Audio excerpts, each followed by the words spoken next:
కేటీఆర్ గారికి నోటీస్ ఇవ్వడం చాలా శోచనీయం, చాలా దుర్మార్గమైన పని, హేయమైన పని అని చెప్పేసి తెలియజేస్తున్నాం. ఇదంతా కూడా కాంగ్రెస్ వాళ్ళు చేసిన కుంభకోణాలు కప్పిపుచ్చుకునే కొరకని, ఆ డైవర్షన్ పాలిటిక్స్ కొరకే ఇవన్నీ చేస్తున్నారు. మరి ఒకటి కాదు, కాంగ్రెస్ వాళ్ళు ఎన్నో కుంభకోణాలు చేసినారు. ప్రతి దాంట్లో కుంభకోణం ఉన్నది. బొగ్గు కుంభకోణం బయటపడ్డ తర్వాత దాని గురించి నిలదీయడం కానీ, అదే మాదిరిగా పవర్ కుంభకోణం కానీ, అదే మాదిరిగా ఈ ఇండస్ట్రీస్కి ఇచ్చిన ల్యాండ్స్ అన్నీ తీసుకొని అమ్ముకొని సొమ్ము చేసుకునే కొరకని నాయకులు సొమ్ము చేసుకునే కొరకని ప్రయత్నం చేస్తారు. ఆ కుంభకోణం కానీ, ఇట్లాంటి రకరకాల కుంభకోణాలన్నీ కూడా బయటకు తీసుకొని వచ్చేసి ప్రభుత్వాన్ని ఇరుకున పెడుతున్నారు. కాబట్టి ప్రజలని తప్పుదారి పట్టించే కొరకని ఈ అక్రమ కేసులు, అనవసరం కేసులు, అనవసరం నోటీసులు కూడా పంపించడం కూడా జరుగుతుందని చెప్పేసి తెలియజేస్తున్నాం.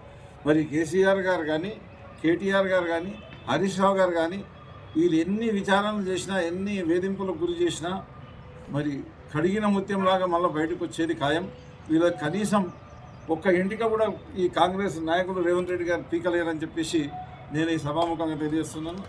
మరి అదే మాదిరిగా గ్యారంటీలు ఏవైతే కాంగ్రెస్ పార్టీ అధికారంలోకి వచ్చే కొరకని గతంలో అబద్ధపు హామీలు ఇచ్చారు, గ్యారంటీలు ఇచ్చారు.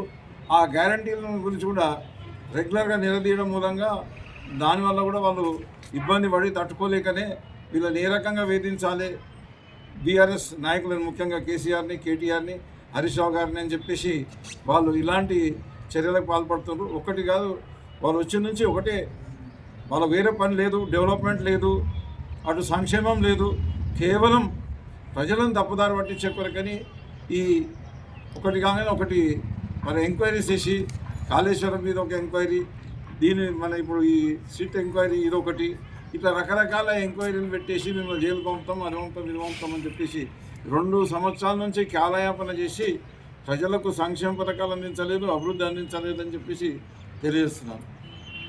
ఉదాహరణకి ఇప్పుడు మొత్తం ఈ రాష్ట్రమంతా కూడా తాగునీటితో నల్లాడుతుంది, సాగునీటితో నల్లాడుతుంది.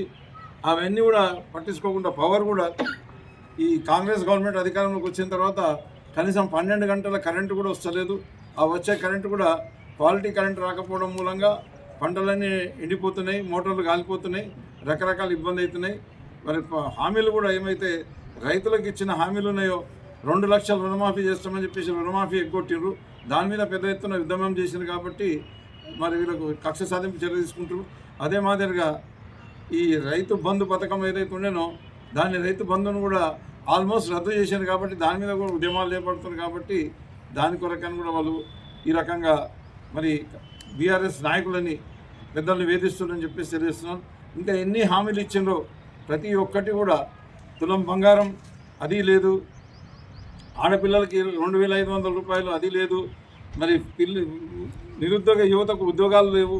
ఇవన్నిటి మీద పోరాటం చేస్తుంది. కాబట్టి మరి ఈ డైవర్షన్ చేసే కొరకని మా మీద ఏదో అబండాలు వేసి ప్రజల లోపల మమ్మల్ని తక్కువ చేసి చూపిద్దామనే ప్రయత్నం, బీఆర్ఎస్ పార్టీ నాయకులను తక్కువ చేసి చూపిద్దామనే ప్రయత్నం కొనసాగుతుంది. కానీ ఈ ఎట్టి పరిస్థితుల్లో ప్రజలు నమ్మే పరిస్థితులు లేరు. తప్పకుండా వీళ్ళు ఏదైతే ఈ ఎంక్వైరీలలో ఖచ్చితంగా బయటకు వస్తారు.